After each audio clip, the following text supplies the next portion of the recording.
सृष्टि के प्रत्येक युग में जब अधर्म बढ़ता है और धर्म कमजोर पड़ने लगता है, तब भगवान स्वयं अवतार लेकर संसार में संतुलन स्थापित करते हैं। ऐसा ही एक अद्भुत, रहस्यमय और भयानक अवतार था भगवान नरसिंह का अवतार। यह कथा केवल शक्ति की नहीं, बल्कि भक्ति और विश्वास की पराकाष्ठा की कहानी है। बहुत समय पहले हिरण्यकशिपु नाम का एक असुर राजा था। वह अत्यंत बलशाली और घमंडी था।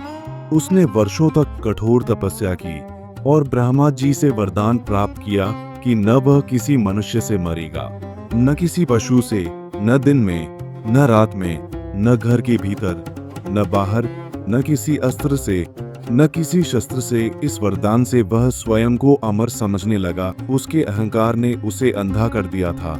उसने स्वयं को ईश्वर मान लिया और पूरे राज्य में आदेश दिया, अब से केवल मेरी पूजा होगी, किसी और देवता का नाम लेने की मनाही है।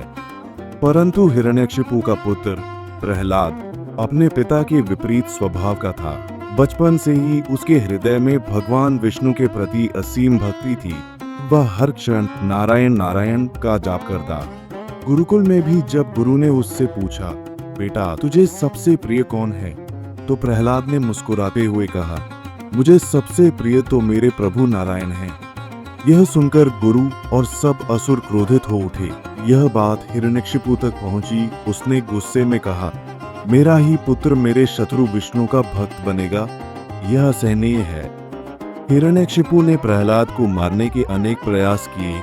उसे विष दिया गया, हाथियों के पैरों तले कुचलने की कोशिश हुई, पर्वत से गिराया गया, पर हर बार भगवान विष्णु ने उसकी रक्षा की। यहाँ तक कि उसकी बहन होलिका, जो आग में जलती नहीं थी, उसे लेकर अग्नि में बैठी, पर अग्नि ने प्रहलाद को नहीं बल्कि होलिका को भस्म कर दिया। प्रहलाद की अटूट श्रद्धा और विश्वास के आगे हर प्रयास असफल हो गया।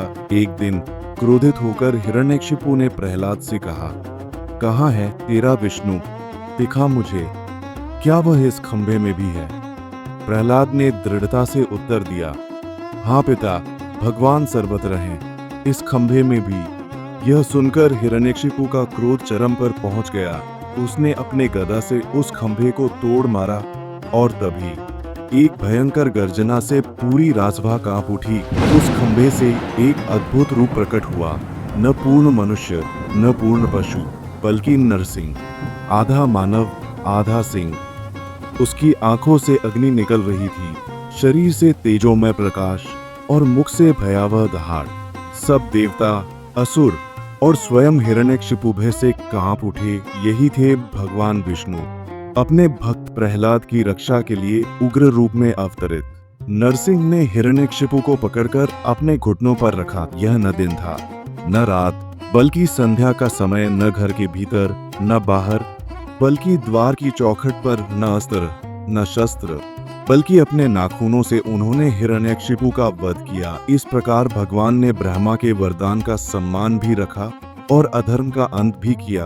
पूरे ब्रह्मांड में उस समय एक ही ध्वनि गूंज उठी, जय श्री विष्णु, जय भक्त प्रहलाद। इसके बाद भी भगवान नरसिंह अत्यंत क्रोधित थे। देवता, ब्रह्मा, यहाँ तक कि लक्ष्मी जी भी उन्हें शांत नहीं कर सके। तब बालक प्रहलाद ने आगे बढ़कर अपने प्रभु के चरणों में सिर झुकाया। भगवान नरसिंह ने उसे गले लगाया और तुरंत शांत हो गए। उनकी दहाड़ अब मधुर आशीर्वाद में बदल चुकी थी। उन्होंने कहा, प्रहलाद, तेरी अटूट भक्ति ने मुझे प्रसन्न किया। तू युगों युगों तक भक्ति का प्रतीक बनकर जीवित रहेगा। यह कथा हमें सिखाती है कि सच्ची भक्ति में न भय होता है, न संदेह हो। जब मन शुद्ध हो और हृदय में ईश्वर के प्रति सच्चा विश्वास हो, तो स्वयं भगवान अपने भक्त की रक्षा के लिए रूप बदलकर भी प्रकट हो जाते हैं। जैसा कि कहा गया है, भक्त के लिए भगवान कहीं दूर नहीं, वो उसके हृदय में ही निवास करते हैं।